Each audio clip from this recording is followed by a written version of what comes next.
орон бүхний ард түмнийг шүүгч ертөнцийн эзэн.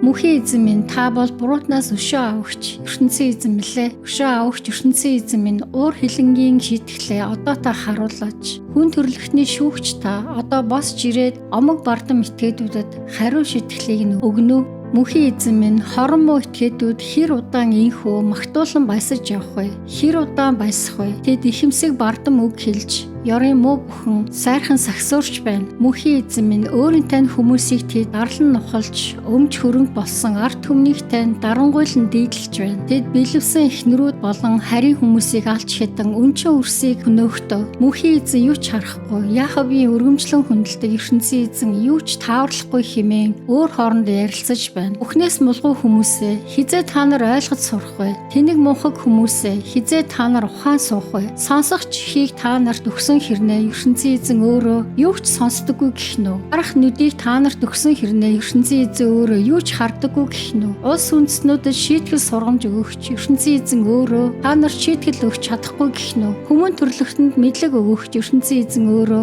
хүн төрлөختний бодол санааг нэвтэрхийн мэдэгч ертөнцийн эзэн өөрөө тэдний санаа бодол нь үзэгдэл мэт зуурдын болохыг мэднэ. Мөнхийн эзэн минь шийтгэл сургамжийг танаас авсан хүн юутай өрөөлтэй. Та түүнд тогтоосон хуулиа зааж өгч байна. Бэрхшээл тулгарах өдөр ёрын муу этгээдүүдийн нүхэнд унах өдрийг хүртэл тийм хүнийг та амар тайван байлгадаг. Учир нь мөнхийн эзэн өөрийнхөө хүмүүсийг хизээч зөнд нь орхихгүй. Өмч хөрөнгө болсон ард түмнээ гаргууд нь гаргаж хаяхгүй. Учир нь гэвэл шударга ёс дахин үйлчилж эхэлнэ. Тийхүү шулуун шударга хүмүүс бүгд түүнийг дагнаа. Миний төлөө хэн хорон муу этгээдүүдтэй тэмцэлтэн тулдах вэ? Миний төлөө хэн ёрын муу хүмүүсийг эсэргүүцэн сөргөөх вэ? Хэрвээ мөнхийн эзэн надад туслаагүй бол өдөөд би анир чимээгүй хотод нойрсож байх байсан. Одоо л би халтарч унах нэ хэмээн бодох үед минь мөнхийн эзэн минь таны хувиршгүй үнэнч хайрл намайг дүрсэн билээ. Олон юмд санаа сэтгэл хуваагдан зовж байх үед минь таал намайг тайтгаруулан баярлуулж байсан билээ. Мөнхийн эзэн минь хууль дүрмийг зориудаар завхруулан мэдлүүлэгч ёрын муу удирдагчид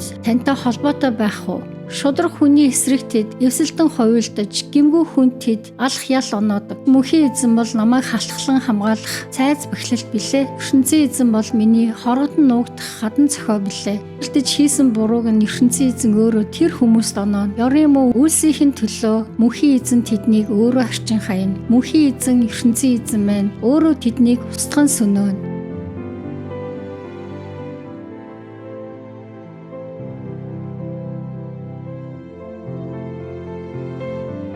Магдалины дуу.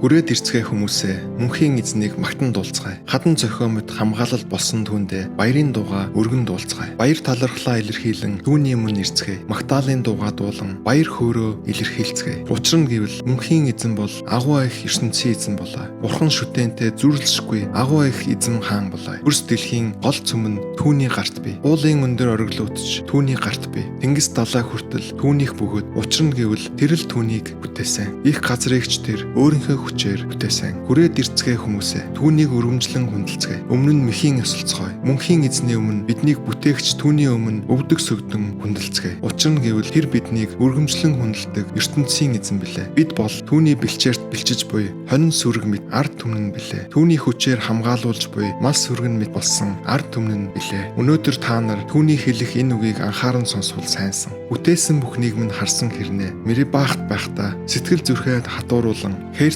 масаахт байхдаа намайг сорин туршиж баталгаа шаардаж байсан эцэг өвгдтэйгөө адилхан занг та нар гаргах хэрэггүй шүү. Тинхүү тэр үеийн хүмүүст би 40 жилийн турш жишил зүйцлээ харуулan тэд бол сэтгэл зүрхээрээ завхарсан ус зааж өгсөн замыг минь үл ошоодог хүмүүс хэмээн дүгнэж хэлсэн юм. Тиймээс би тэдэнд уурлан хэлэгнэж улмаар андгаалan хэлэхдээ тийш нь оруулаад амар тайван амьдрал өгье гэж байсан тэр нутагт минь тэд одоо хөл тавих ёсгүй гэсэн болоо.